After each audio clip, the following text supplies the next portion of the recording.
Hi there, and a very warm welcome to Season 6, Episode 6 of People Soup. It's Ross McIntosh here. So self-care is a really good example of that. Self-care, in one context, putting your feet up, having a nap, that's the towards move because you really need it. You're exhausted and you're not going to be good to anyone unless you recharge the batteries. But in another context, putting your feet up and having a snooze when the deadline is rapidly approaching and there's consequences to you missing that deadline, but you're scared of the task, that's the away move. You're trying somehow to get away from it. And a lot of self-care is actually doing tough things that benefit us in the long run. Hey Supers, in this episode I continue my collaboration with Dr Richard MacKinnon that started in Season 5. We're continuing our exploration of the processes of ACT and psychological flexibility. Our People Soup ingredient this week is committed action. What it looks like, what can guide us, and how we can bring our personal values to life.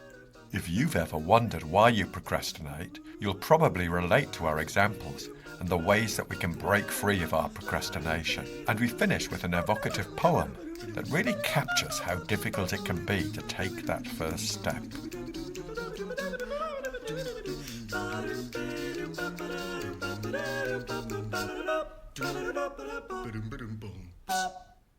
For those of you who are new to People Soup, welcome. It's great to have you here. We aim to provide you with the ingredients for a better work life, from behavioural science and beyond. For those of you who are regular Pea Soupers, thanks for tuning in again. We love it that you're part of our community. Let's take a quick scoot over to the news desk. My collaboration with Dr Richard MacKinnon continues. I'm delighted to be joining him for the delivery of an open access blended learning course in November. It's called Thriving with Psychological Flexibility, and it's open to all. And it's just the ticket to support you in landing well in 2025. You'll find all the details for the course in the show notes. Let's crack on. So for now, get a brew on and have a listen to my chat with Richard MacKinnon about committed action. What is it we're going to be talking about today? Well, it's the next skill in our ACT toolkit, which we call committed action. It's referred to in the commitment part of acceptance and commitment therapy. And it's all about how we use our values as a guide to do stuff that really matters for us. Doing. It's a really big part of coaching and development. And I think this is a really important thing to carve out by itself. There's a pitfall that's very easy to fall into when we're developing ourselves, which is to learn the knowing, but not do the doing, because that can be a little bit more difficult. So this is about taking those practical steps, following through on what we've thought through, living the stuff that's important to us. But really importantly, it's not reinventing ourselves or necessarily doing huge things. It can be just small, simple steps. Yeah. Because folks, you remember last time we spoke about values and how they can act as our internal compass or like a beacon for our behaviour. And to use that as a guide to how we show up in a valued direction isn't always easy. How can we do that in the moment to adjust our trajectory, perhaps when times get turbulent? And maybe when we come across novel contexts and situations, these values can be a guide, but it's actually translating that value into what we do next, how we behave. So should we start unpacking it a bit, Richard? What do we mean by committed action? It sounds very technical or a bit scary, actually. So it's the doing of everything we've been talking about, and we can draw upon all of the skills we've spoken about so far. Taking committed action or intentional values-aligned behavior is so much more easy when we're actually in the moment, when we're bringing our present moment awareness to where we actually are, because then we can notice and explore our options. But I think intentional is a really important word. It's when we act intentionally rather than automatically, or when we're in autopilot. And there's lots of things we can do on autopilot, as we've discussed. But when it matters, it's really useful to be in the moment, aware of what matters to us, and then choose to act in accordance with that. And that choice is important, and what we do is important, but the doing, it could be different every time, couldn't it? It's not about coming up with rules for behavior. It's about, in this context, this behavior, this action is what could be helpful. It's going to move me in the direction of what I really want more of in my life. Beautifully put. I love how you're linking it back to what we've already been discussing, that noticing what's going around us, perhaps noticing the impact we're having in the world, and thinking, how could I respond now to reflect what matters to me, those values? Because quite often, I think another word you said there was habits.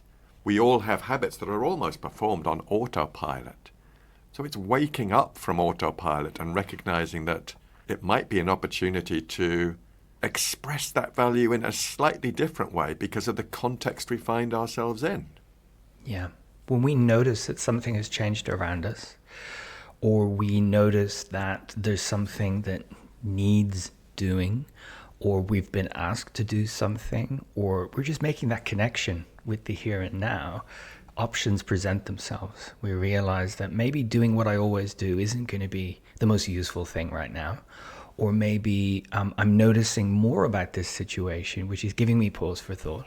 But it could equally be that a habit is reflective of our values because we've chosen to cultivate that habit. And they're like habits are like the gateway drug for this stuff. If we cultivate very small habits that reflect our values, that's a great way of building that awareness of what it feels like to put values in action. So I'll reiterate it. This notion of committed action is not about huge, showy behaviors. It could be really, really small steps. We just need to be able to make that link between what we're doing and the why we're doing it, and link that to the context we're actually in. Yeah, it's like looking through the lens of that value. How could that be applied here in a small way? And I agree, small is beautiful in this context, because sometimes it's natural for us as humans to be overwhelmed by where we want to get to, or perhaps the task or objective in front of us can seem just like insurmountable. But thinking what might that first small step be gives us the opportunity to flex that action and then take those little steps towards what matters.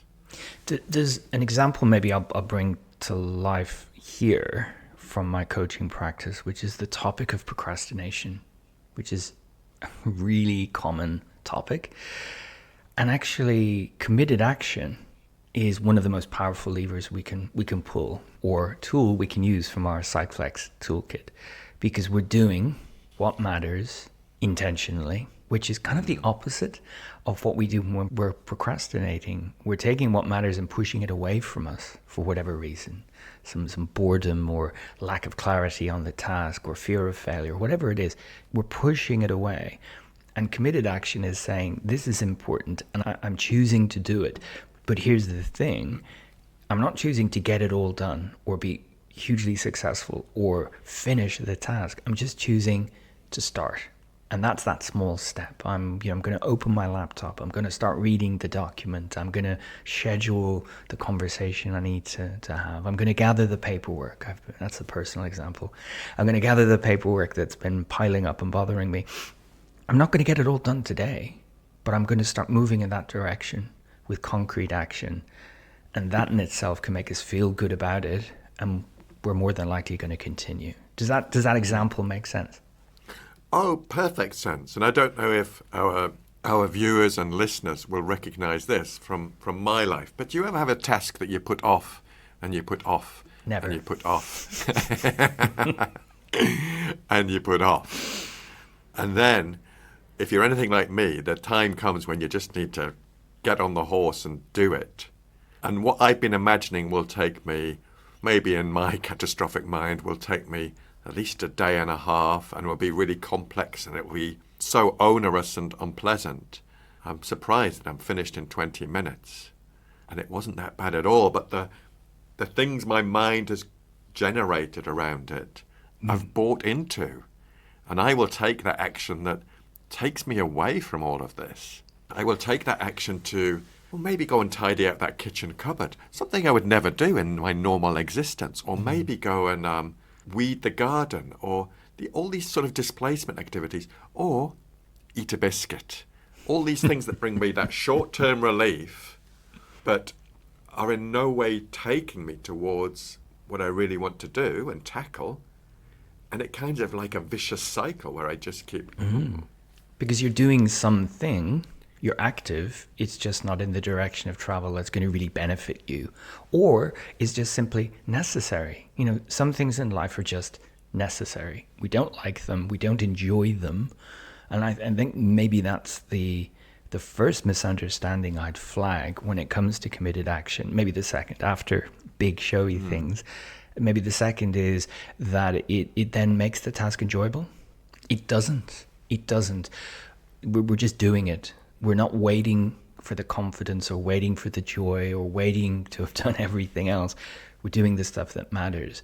The image I share with my clients to sort of bring this to life, this might be a bit of a stretch, but if you can picture a road goes into a village, and as you drive into the village, you get stuck there because there's lots going on. There's a market, there's other, cars on the road, there's maybe horses at the fair and all this stuff.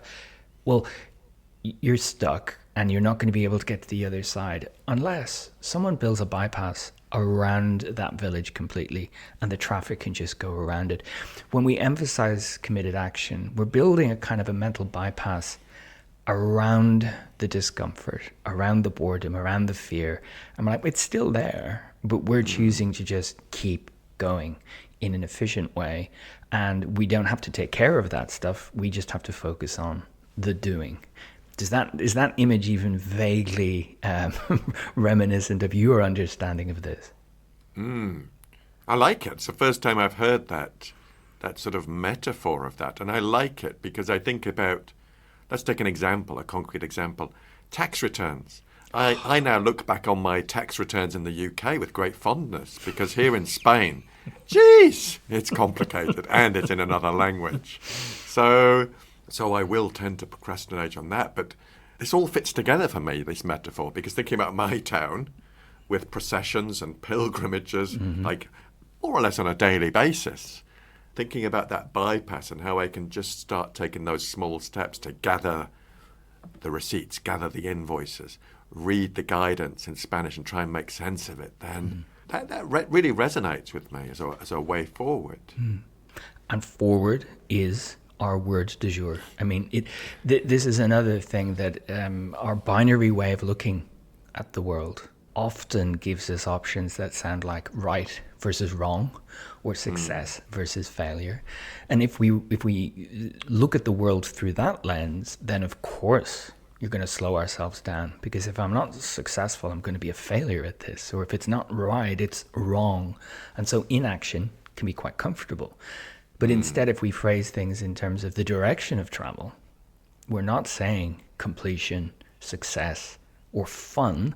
We're saying, but it's in that direction, and you can take the first step now, rather than you have to have it all done. It must be successful. It must be correct. It's like, no, you just start and move towards what matters. And that takes a lot of the weight off our shoulders, doesn't it? Yeah, and you remind me of a poem, which I'll probably come back to later, about taking that first step, which I think really speaks to that discomfort, but also the motivation and the impetus to choose to take that first step. Richard, I've got a couple of examples which I trailed in our last episode about when I was working with a group of teachers, and it was over 4 sessions, and in that first session we did a card sort, a values card sort. And I think I positioned it as a temptation to come back and listen to this episode, as one of the teachers had chosen the value of patience and one of them had chosen the value of adventure. So the challenge for them between that first session and the second session was go away and have a go at bringing that to life in their behaviour. And the examples just stick with me. So one was the patience. Let's take the patience first. It was a lady with young-ish children, and she described a moment where she caught herself in the moment. The children were misbehaving, and as she described it, she was about to go into one. And she noticed her hand raised, and then something just clicked in her brain and she thought, ooh, the value of patience. And so rather than going into a bit of a rant, she did something entirely different, which reflected this value of patience. And I haven't done it credit or justice, but the way she explained it was just a totally different behavioural shift for her. And that knowing in herself that had meaning and significance for her. And I asked, well, how did the children respond? And the children responded by going, huh? Mum? What's happening? Because they were expecting to get a bit of a row. So that for me just illustrates how if we can be alert and catch ourselves in flight, we can become more adept, agile at adjusting our behaviour. And then the second one was adventure. This guy had chosen the value of adventure. And he was reporting back the following week, and he said, adventure to him meant going and camping on the moors near where he lived when he was a kid, and he used to love doing that. And what his mind was telling him is that he couldn't go and do that because he had a girlfriend and a son, and they would think he was being selfish. But he actually took a small step, and that small step was chatting to his girlfriend about, hey, I'd really like to do that again when I used to do as a kid, like go camping on the moor. And she was like, oh, that's a great idea. I think it would really give you that sort of reliving a memory, but also that connection with nature. And so, sort of emboldened by that, he went to speak to his son as well. He was like, can I come with you? And he was like, wow, what's happening here? So he described it to his girlfriend and his son. And then over that week, he'd put some of his belongings that he no longer uses up for sale on eBay with the intention of using that money to buy some camping equipment. And for me, that was just kind of mic drop. That is committed action. That is values-led action. It didn't end up with him in a tent on the moors, but you see that small steps towards it. I think they just really resonate with me, those examples. They really stick with me. They're lovely. They're very simple. And the first one, especially, patience. It's like that behavioral pivot in the moment. You know, instead of doing what I've always done, I'm just going to try and be a bit more agile and try something different. Again, it doesn't guarantee success. We're being experimental about this. We're just trying to figure out what it is that works rather than do what we've always done, respond automatically. Or, as we touched on last time, being really clear on our values, but not bringing them to life at all. They exist as ideas, not behaviors. And as I bang on about all the time, it's what we do with our values that really matters, because otherwise they might as well just be filed away and locked in a safe, and they're never going to see daylight. But it doesn't have to be life-changing. And yet, we both know that when people consistently make those small steps, it feels good, and there's a good chance they'll do more of it. And they'll notice other opportunities to take small steps in alignment with other values or towards really meaningful goals. And the steps they take might be tough or difficult or new or ambiguous, but they know why they're doing it, which is really important. You know, when you're doing new things or doing uncomfortable things, why am I doing this in the first place? And this focus is no longer on, or we're reducing the focus on, how awkward or uncomfortable is this? And instead we're focused on direction of travel, alignment with values, or moving towards goals or meaningful outcomes. We're not getting rid of that discomfort, which is a big trap we can fall into. You know, I need to feel confident before I can do the thing, or I need to feel brave before I can ask the question. We're investing in the behavior. And it's not that the discomfort goes, but you know what? If we pay less attention to it, it's almost as if it has. But we're not putting our energy into removing the discomfort first. We're putting our energy into action, and more action, more and more action. We don't listen to the discomfort as much. I like the way you took out energy as well, Richard, that we can choose where we direct that energy. And if we're directing it towards those small steps, it gives us more data to think, oh, Is this still taking me towards what matters? Can I regard this with kind of a curiosity, an experimental stance, and consider each step like that? And it becomes like a kind of snowball effect that we can gather momentum and direction towards what matters. So I've had feedback from coaches over the years when using these tools, and I try to be consistent in pointing out that confidence comes from doing. We don't magically get confident before we try something new. Or if we're waiting on that, we're going to be waiting for a very long time. And I've coaches come back and say, no, I feel really confident about this now. I said, yeah, but you tried. You got feedback. You had a go. You realized it wasn't a nightmare, or you weren't terrible at it, or at least you found out how much better you need to be at this skill. But you had to take some action before you could realistically gauge how you felt about it. Because without action, what we're actually estimating is what our mind tells us it's going to be like. And as we said before, often that's way out of whack, really catastrophizing the situation or talking us down, or all the other ways our mind can be a nightmare. So we kind of need to let the rubber meet the road. And then we can say, I don't feel confident. Okay, fine, that's legitimate. You had a go. But it's the doing that enables us to gather some data and think like a scientist about it. Yeah, I love that example because it resonates with a coaching client of mine who had a promotion, a new job, and he had a team that was based in several locations, but there was a hub where he could go and choose to travel and sit with his team, maybe for 2 days a week.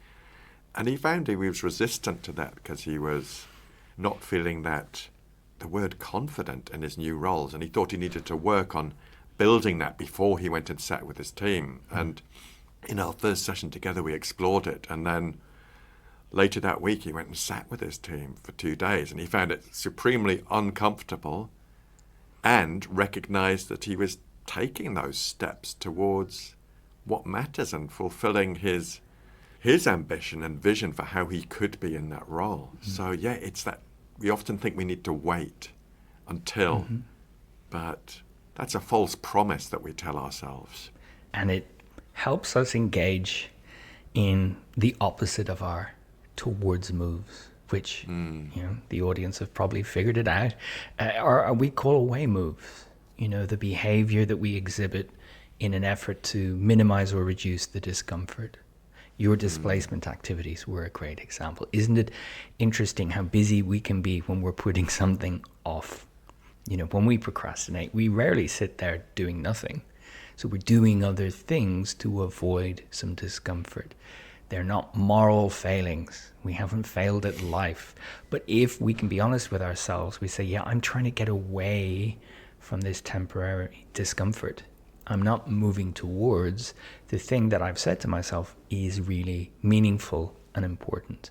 And this towards versus away, I find is an incredibly powerful way of looking at almost any situation we can find ourselves in, because it reframes it for us from those evaluative, harsh binaries to something that's direction of travel, which is sometimes it's not as frightening, it's not as demanding, would you say? Yeah, I think you're right. Using the concept of towards in a way is super powerful. And the surprise for some people is they think towards moves are going to be easy. It's going to be an absolute breeze representing this stuff in my behavior that really matters to me. And those away moves are going to feel a bit rubbish. Quite often, it's absolutely the opposite.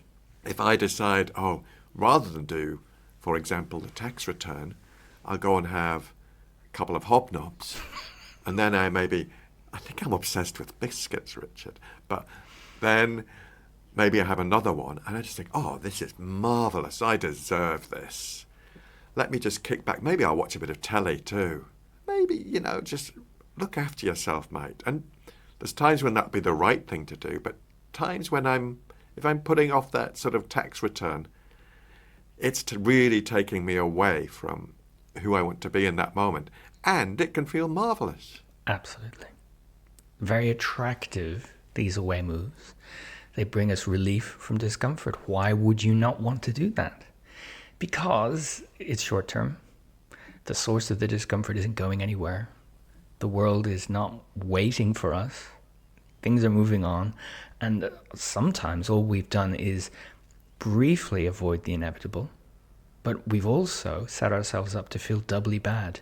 I didn't do the thing, and I realized I could have done the thing, and now I feel bad about the delay. So now I've got multiple things to feel bad about, which no one needs more of that in their life. So you make an incredibly important point. Towards isn't easy. Away isn't difficult. Towards can be demanding. Towards can be tough. And away can be very enticing. It's that, hitting the snooze button on our alarm clock. Very enticing. We get 5 more minutes in bed, but all it's doing is setting us up for being late for that important thing. And that's really not who we want to be. Yeah, it's so powerful. So how would we invite people to make a start with experimenting with this skill, Richard? So action, we don't need to call it committed action. That can sound a bit demanding in itself. It's the doing. It's your values in action. I work with my clients to help them understand the contextual nature of towards and away, first of all. So it's not rules. And the same behavior could be a towards move in one context and it could be an away move in another. So self-care is a really good example of that. Self-care in one context, putting your feet up, having a nap, that's the towards move. Because you really need it. You're exhausted and you're not going to be good to anyone unless you recharge the batteries. But in another context, putting your feet up and having a snooze when the deadline is rapidly approaching and there's consequences to you missing that deadline, but you're scared of the task, that's the away move. You're trying somehow to get away from it. And a lot of self-care is actually doing tough things that benefit us in the long run. Not hopping in the bubble bath with a big glass of wine or spending the evening in front of Netflix. That's not self-care if there are more important, meaningful things for us to do.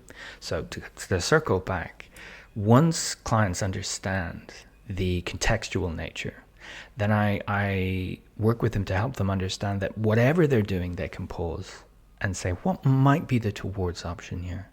What might be the away move here? And to practice doing that in the supermarket as they're taking food off the shelf.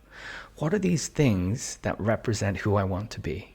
Is that massive bag of crisps representative of the kind of person that I want to be? Or looking at the menu in a restaurant, or looking at their gym bag, I sort of woefully am wondering, should I go to the gym?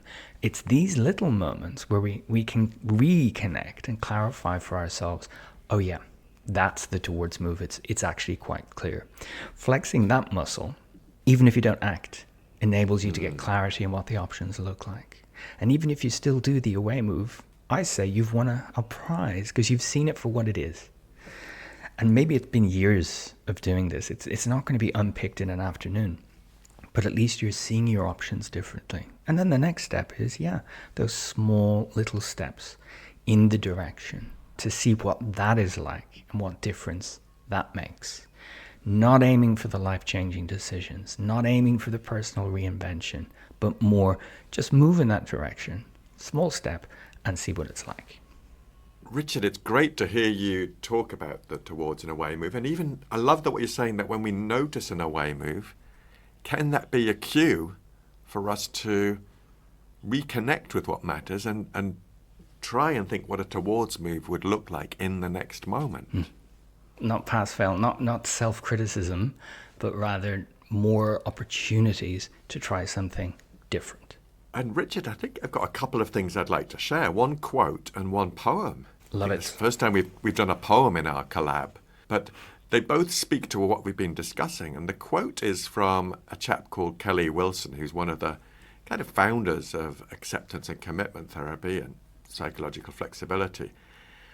And I think it's from a book called Mindfulness for Two by Kelly Wilson. But he makes that point that, let me just share this quote, no one lives in accordance with their values all the time. Some days, some moments, we will be well oriented within that pattern of living by our values. Other days, other moments, we'll find ourselves at odds with our values. In that moment, the moment in which we notice that we're out of alignment with our values, can we pause, notice our dislocation and gently return? It's difficult to imagine a value of any magnitude that will not involve a lifetime of gentle returns. That's lovely. And gentle returns is such a nice way of putting it. Just bringing yourself back to reorient rather than, what's the point? I've not done it. Yeah, and kind of punish ourselves. We're encouraging an attitude of kindness and curiosity. Exactly. Now, viewers, listeners, are you ready for a poem? I think we'll just go for it. But it struck me as you were talking earlier. And it's a poem called Start Close In by David Whyte, which some of you may have come across, but I thought I'm going to have a go at reading it out to see what you think. So here we go. Start close in. Don't take the second step or the third. Start with the first thing close in, the step you don't want to take. Start with the ground you know, the pale ground beneath your feet, your own way of starting the conversation. Start with your own question. Give up on other people's questions. Don't let them smother something simple. To find another's voice, follow your own voice. Wait until that voice becomes a private ear listening to another. Start right now. Take a small step you can call your own. Don't follow someone else's heroics. Be humble and focused. Start close in. Don't mistake that other for your own. Start close in. Don't take the second or the third step. Start with the first thing close in, the step you don't want to take. And that's from David Whyte. And I just love the way that, for me, that represents what we've been chatting about, Richard. It really does, because so much of the time we're tempted to think about steps 3, 4, 5, and 6 and how that's going to be tough, when actually all you really need to do is that first one. And it reminds me of, working with this topic of procrastination. The advice people give is often just make a start, which in part is helpful. But unless you acknowledge why that's helpful and the direction of travel, you're kind of doing it with gritted teeth. And maybe, annoyance. And maybe you're not bringing your full attention to that thing. So being clear on, make a start because that's important, or make a start because it's meaningful to you. It's that first step. And as it's been pointed out to me in workshops over the years, it's quite difficult physically to just take one step, isn't it? So actually, once you've done that first one, often the other steps follow. That's a lovely poem. Thank you for sharing.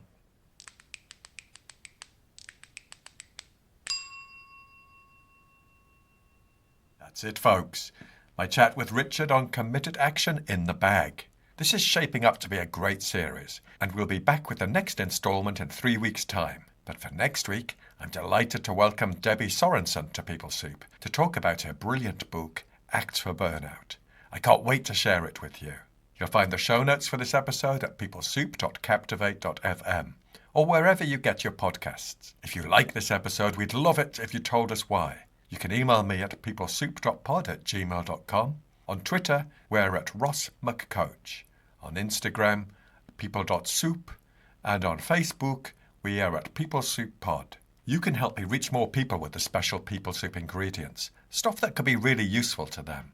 So please do share, subscribe, rate and review. It helps us get recognised and rise up in the chart positions. Thanks to Andy Glenn for his spoon magic and Alex Engelberg for his vocals. But most of all, dear listener, thanks to you. Look after yourselves, pea soupers, and bye for now. If I decide, rather than do, for example, the tax return, I'll go and have a couple of hobnobs, and then I think I'm obsessed with biscuits, Richard, but then maybe I have another one.